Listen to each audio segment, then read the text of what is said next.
So we've arrived. We've arrived finally at Quinta da Regaleira. I think that's how you say it. This was the former home of a Brazilian merchant called Antonio, and I can't remember his last name. Now, Antonio had so much money exporting coffee from Brazil to Portugal that he built this place, this sort of botanical gardens of oddness, I guess you could say. Now further on, back that way, is the palace that he built. Remember, this guy had so much money, he didn't know what to do with it, so he built this place. And apparently construction started in 1904 and finished in 1910. Sadly, he only had about 10 years to enjoy this sort of weird little paradise, as he died in 1920. But now it's open to the public and we can have a look around today. So let's go and explore.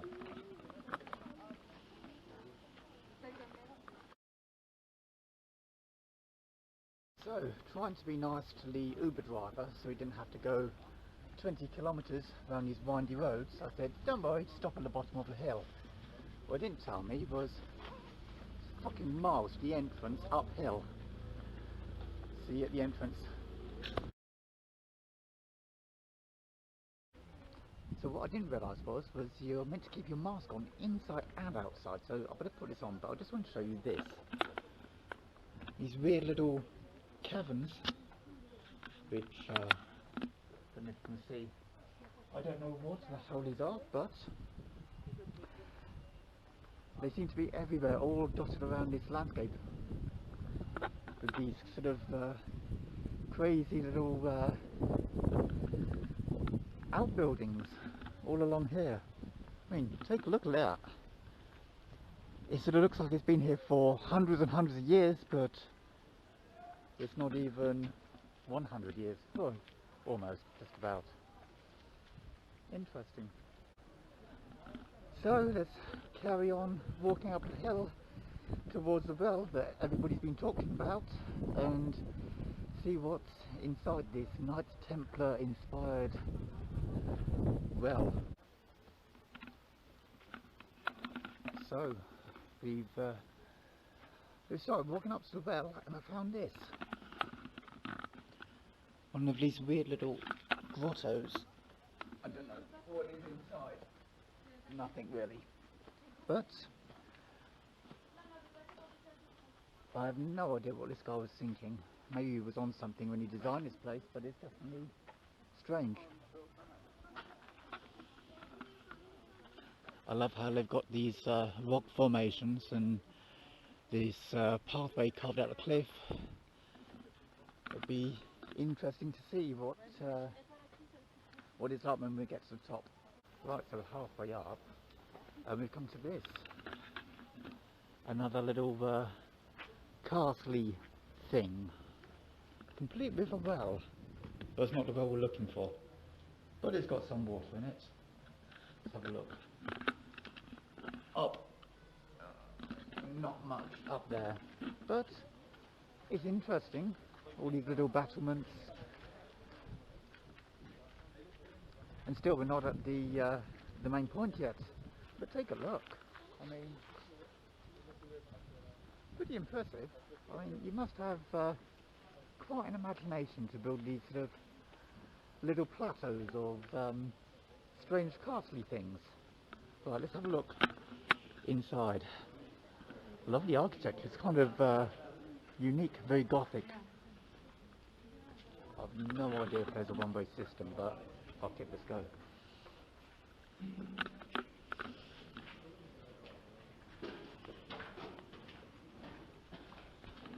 And we've come to some sort of fountain.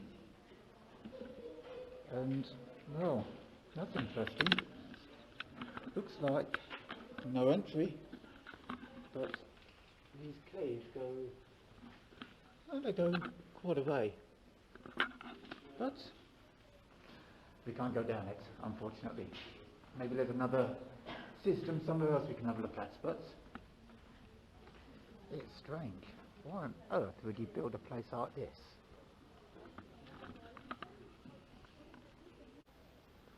Okay, so I just had an idea.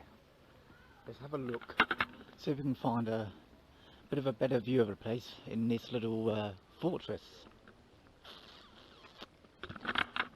And I just realised I'm a bit overdressed, me with my Porto football shirt on, or my Porto footy shirt on. People think that I stand out a bit.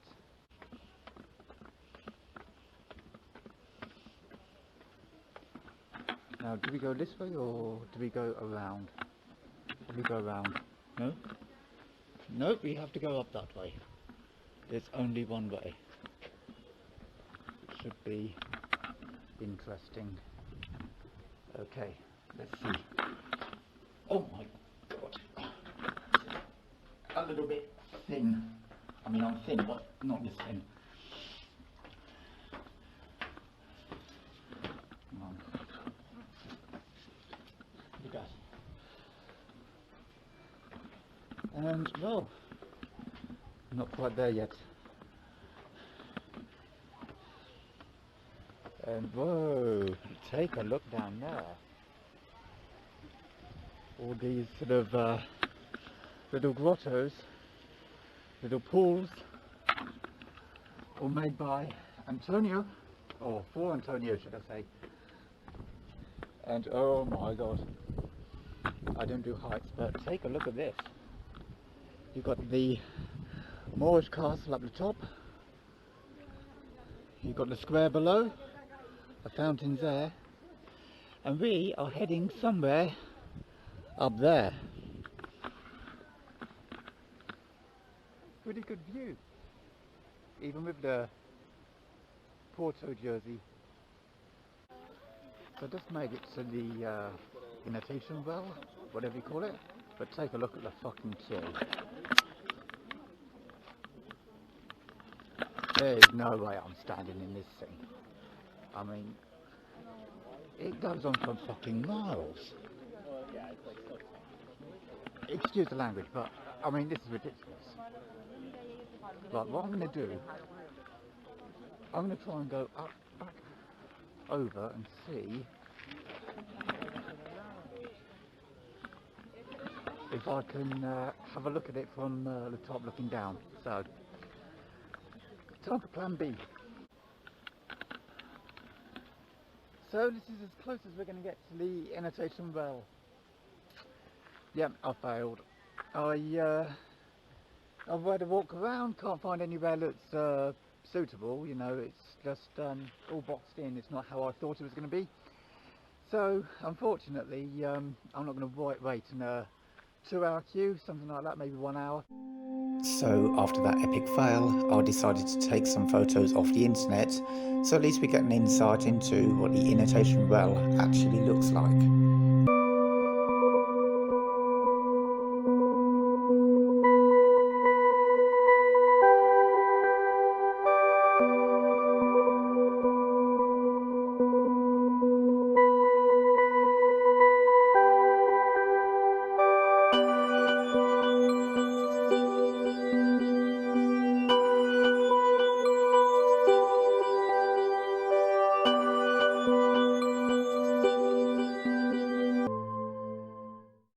Right, so we're off now to see the palace, the second main stop on this tour of Quinta da Regaleira. So we're going to head down this way and I'll meet you there.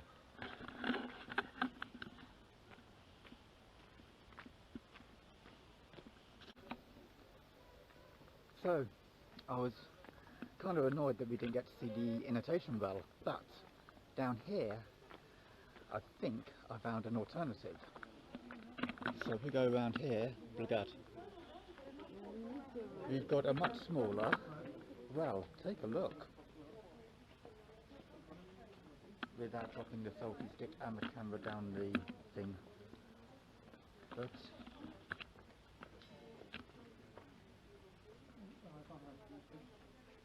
it's quite a good compromise for the annotation well. I'm going to get out so some more people can have a look. But yeah, interesting. it's got all these grottos, and there's some more further down, so we're going to have a look at that, then onto the palace.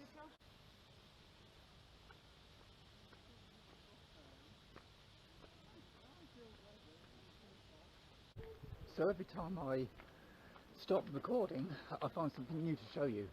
Take a look. You've got this big fountain here with the big pillars either side. You've got these ribbons in the corner with all these sort of mosaics done out of like little pebbles. And a bit of glass there. But strangely enough, the fountain is somewhat a bit small. But as everybody else has been doing, it's selfie time.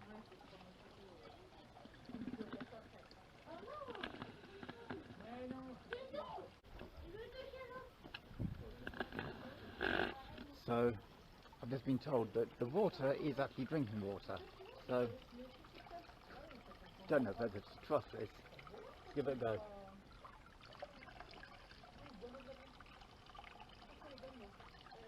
Tastes like water. We'll see in about 2 hours whether I keel over. But I wanted to show you this. In the centre you got the C and the M, the initials of the former owner. Just shows how large this estate is, how wealthy this guy was. Now looking closer at this sort of place, you've got the porcelain like we were talking about, but also down here we've got what I thought originally was a picnic table, but it's not, it's an altar. Wonder how many people have been sacrificed on this.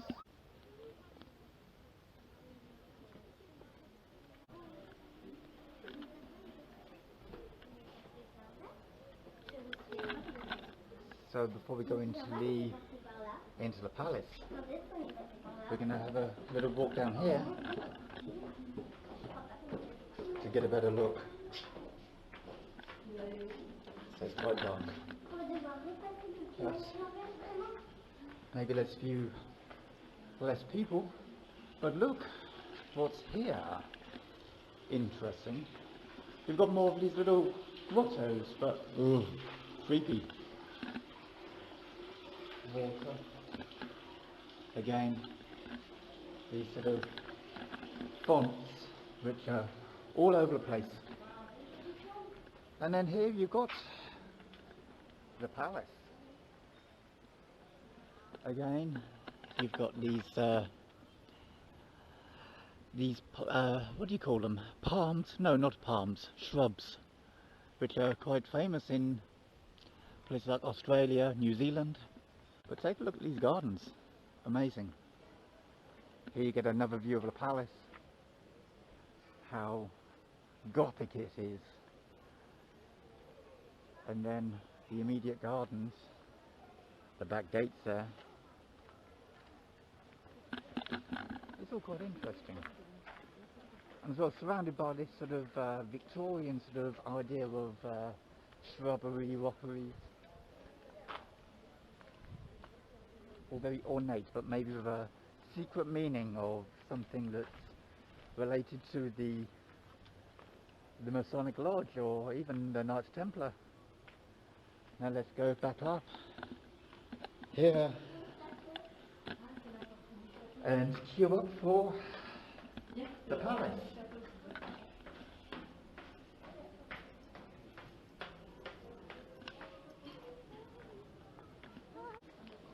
I didn't realise the queue behind me was for the palace and the queue in front of me is for the chapel.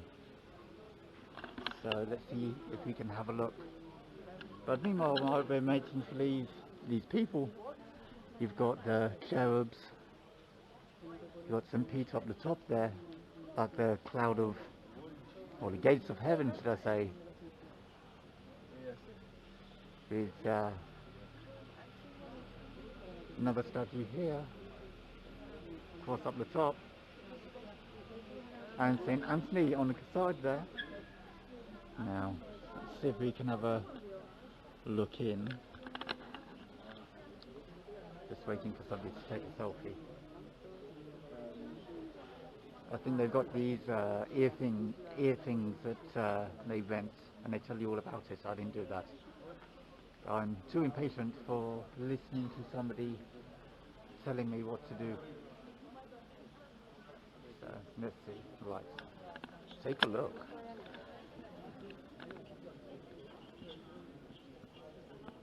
You've got Jesus in the corner with Mary, the altar, the small pulpit, and a few chairs. And then the staircase leading up to the tower, to the bell tower. And look at the stained glass windows. It looks like, but I can't see exactly, it might be St. George in the corner. But I don't think so. Maybe not. But still impressive. Done in this white sort of coloured carved ornate decorations, and then look at the top, the Iron Horse.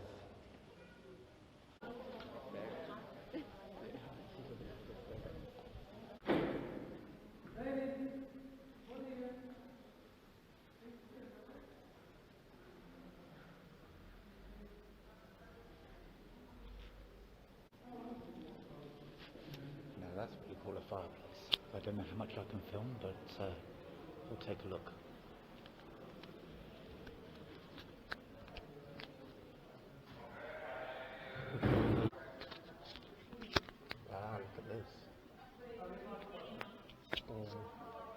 Like a Masonic Lodge with the chair at the end, grand piano, fireplace, this crazy flooring. I was once originally.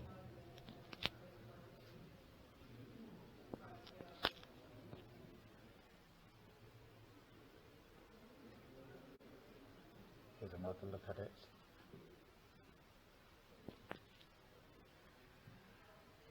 Look at the ceiling. Oh.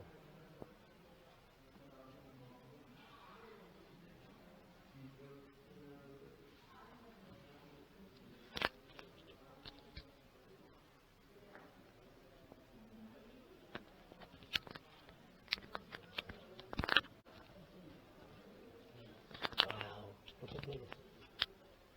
It's very Parisian.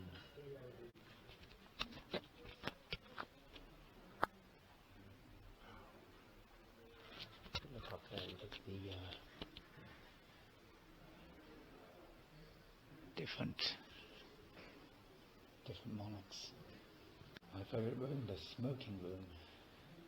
I have no idea who this is, but the ceiling again, all carved intricately out of wood. A few windows, all mahogany. Right, so you've left the palace. You could only see a small amount, but that little bit gives you a glimpse into the life of António, our famous Brazilian Portuguese multi-millionaire here at the Millionaires Palace. So I think that's about it, guys, from Sintra.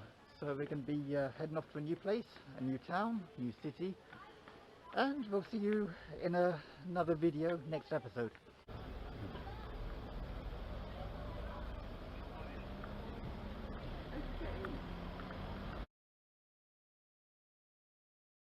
We've arrived finally at Quinta da Regaleira.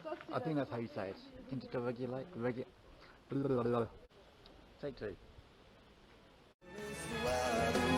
Tem no teu porto mais arco triunfal.